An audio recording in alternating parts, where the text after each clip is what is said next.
Hi class, Dr. Dilmar here. I want to check in with you. I hope that you're all feeling great about this class so far. The first half of our class included the quizzes and the midterm. And I intentionally saved our discussion boards and essays for the second half of the class because in history, there's really kind of two things that we look at. One is, of course, having the broad perspective where we look at the big events in history, and we look at the people and the places and the facts as far as in dates, and we look at some of the evidence of many different things that have happened in history, events that have happened in history. And so our first three modules really looked at kind of what they call the breadth, right? The width of many events. So it probably felt like you were in some kind of time warp where you were speeding through time very quickly. Now we're going to slow down just a bit, and we're going to dig deeper into a couple of topics instead of looking at just a wide array of events. And so that's what I want to talk to you about today, is what that digging deeper looks like in the form of discussion boards. And so in particular, you'll notice, and I have the calendar up here, that our Unit 4 discussion is due on the 12th, which is in 2 days. So this discussion, and remember for my discussion boards, because there's only one due date you can actually put, but there's two due dates, right? There's the due date for the initial post, and then there's the due date for the replies. Thus, if you'll remember or recall from the beginning of the course, that the due date listed is for your initial post, and then the availability ending, such as here on the 16th, that notes when the replies are due and the discussion board ends. Okay, so we've got the due dates. We know that Unit 4 discussion board is due in a couple of days. So what do I need to emphasize so that you can get all of your points? Because, of course, that's what you want as a student, is to make sure you understand what the expectations are for full points. And I know that you guys can read the discussion board and you can look at the rubric, but I think that it just helps for me to put into words some of the things that matter because, of course, I'm the one grading, right? So let's look at the discussion board for a second. So you have a quick overview and then you have required readings. One of the things that I look for is that you use the required readings, and I look for text evidence, which means when you're answering your prompts, when you're answering what you're asked to write about, I look that you make a connection to something directly from one of these three sources. So you present some kind of analysis, you present some kind of fact, you present some kind of answer. What should accompany that? Something from one of these three sources should accompany, whether it be a quote, and you of course want to use quotes sparingly, or just some kind of connection. So you might say, as per the Alien and Sedition Acts, I found that blah, blah, blah, blah, blah. Okay, so you're referring to the Alien and Sedition Acts, you're referring to something specific in the Alien and Sedition Acts, but you're not quoting it, you're providing an answer, but we know that you found that answer in the Alien and Sedition Acts. So therefore you're going to cite the Alien and Sedition Acts, but you're going to put the thing that you found in your own words. So if you found an answer to something that's in this prompt, then you're going to, and say it came from the Kentucky resolutions, then you would put your answer, and then at the end of the sentence, you would cite the Kentucky resolutions, which means that you didn't just wake up and know the answer to this prompt, because I'm assuming most of you are not extremely familiar with this content, and you're not answering these prompts from just your own brain, right? I mean, you're answering this based on your reading. So you're going to cite what you found in the Kentucky resolutions. And you really want to make sure that you're weaving in those citations into your writing. So you have to balance putting the answers into your own words and citing the evidence. I'm speaking slowly because I really want to make sure I emphasize this. If you just put a bunch of quotes, that doesn't answer the question. If you don't put any citations, then either you're plagiarizing or you're probably not really answering the question in depth. You're probably just playing around with the question and, giving some opinion. What I'm looking for, again, is for you to answer the questions using the information from the required readings, and you're providing evidence from those readings. That means you can't just Google these questions and provide an answer, because Google is probably not going to bring up the evidence from one of these three sources. So this is super big as far as in how your discussion boards will be graded. Now, other kind of minimum requirements. And of course you have to answer the prompt, so I'm not going to read the prompts to you. I'm focusing on, as you answer the prompts, what are things that you are going to be paying attention to, right? So you're choosing one of the political parties, and then you're writing 3 paragraphs discussing the political, economic, and diplomatic views of your party. Again, notice it constantly says based on the textbook, based on the textbook. So you're looking at these different areas. So when I'm grading, right, I look for citations, I look for 3 paragraphs. 1, 2, 3 is generally how people write. You could even put like a subheader in there. You could put political, economic, diplomatic to make sure that you've put a heading so I know that you're answering each one of those prompts. And then you're writing a 4th paragraph, right? And so you're writing on either the Alien and Sedition Acts or you're writing on the Kentucky resolutions. So you might have 1, 2, 3 headers as for your paragraphs, and then 4, or 1, 2, 3, 4. What's everyone going to have? Citations that align to your History in the Making Chapter 10. Some of you are going to have Alien and Sedition citations. Some of you are going to have Kentucky resolutions. That's your initial post. Now, remember, I've been warning you for weeks, right? Several times I've been saying you cannot wait until the last second. Please don't wait till 11 o'clock the night, the 12th, that this is due, so that's Tuesday. Please don't wait till Tuesday at 11 p.m. to write this discussion board. You are not going to be able to do it. Can you do it? Yes, it's feasible, but it's going to be difficult because that means you're reading and having to write down answers that match up to the prompt.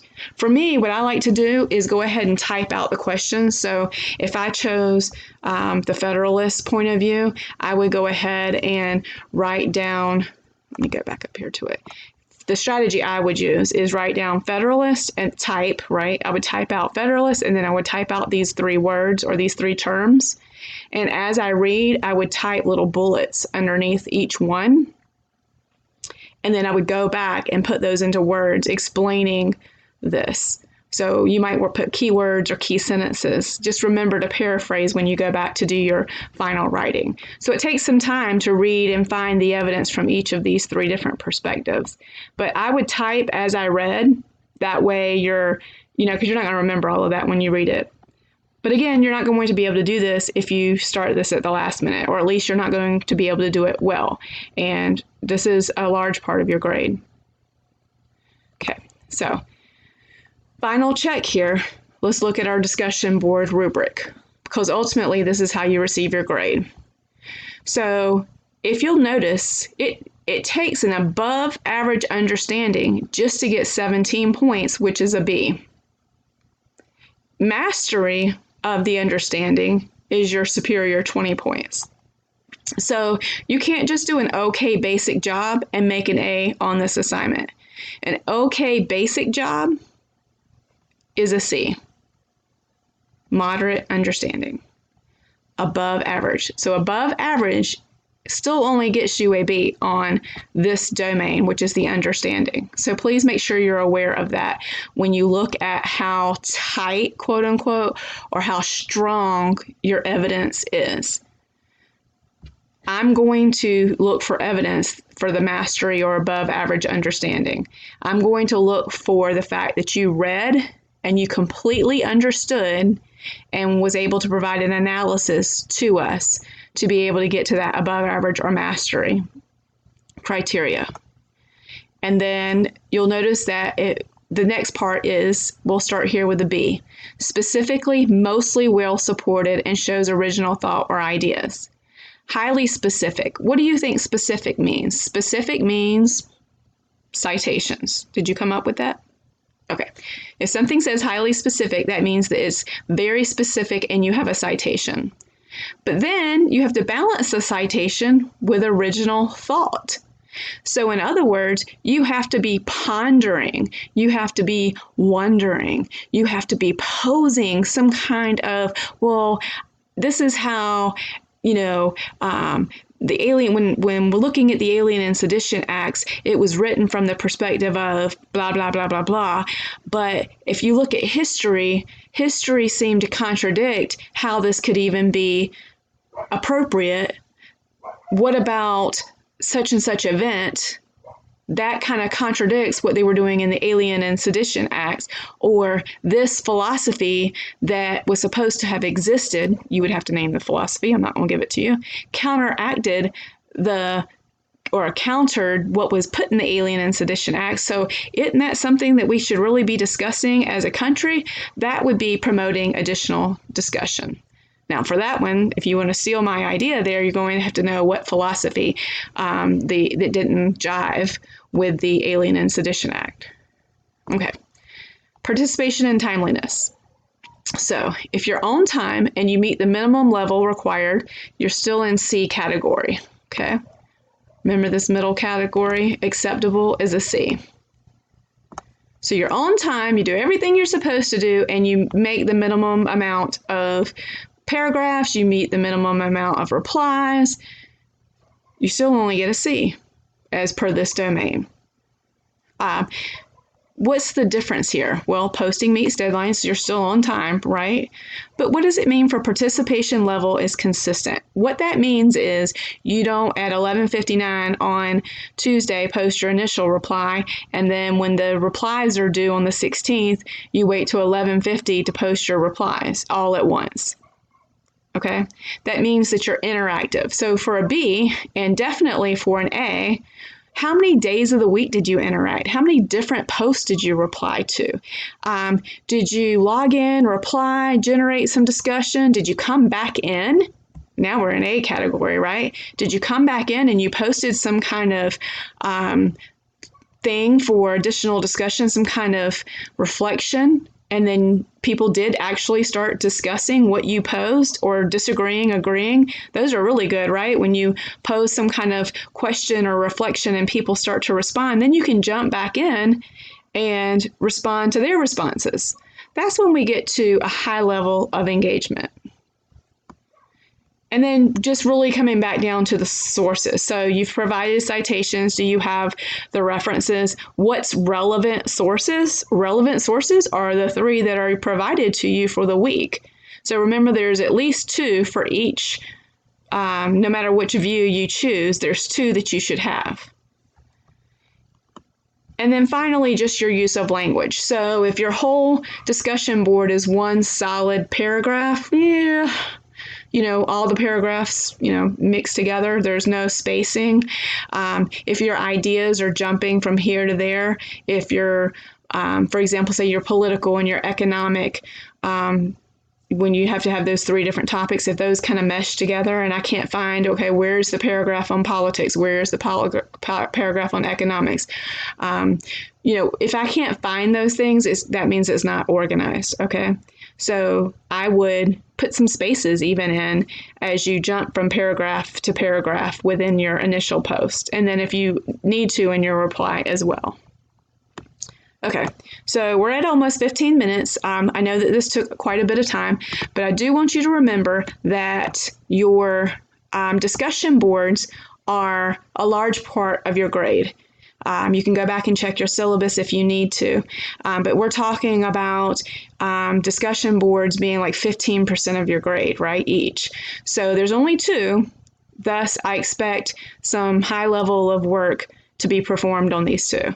And then we'll go back to your course homepage. And of course, so we already talked about Tuesday, and then the 16th is when your replies are due.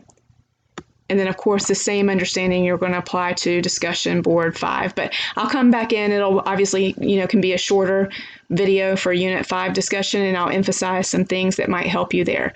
One last note for citations, and this is really kind of a good gift for those of you who have hung in here and listened to me for 15 minutes. On your citations, don't worry about a style or anything. Just at the end of the paragraph, put parentheses, and then you can just put Chapter 10, for example, or parentheses, Alien and Sedition Acts, or parentheses, Kentucky resolutions. Of course, if you have a quote, you do need to put a page number. So you can put Kentucky, as an example, Kentucky resolutions, comma, page P, period, 5, or whatever. So don't worry too much about formatting on that, but you do have to have the references listed at the end, just so I know if you use any additional references. So that's a little give me to anyone who stayed on the recording and listened to me this entire time. All right, guys. Well, I've added 2 points to your quiz 2 because there was a question that I thought was a little hinky. Could have gone either way. Midterms, you got that announcement that those have been updated, and so all grades should be pretty much up to par right now. And I hope you guys have a good week. If you have tomorrow off like I do, whoop, whoop, enjoy your day off. Talk to you soon. Bye.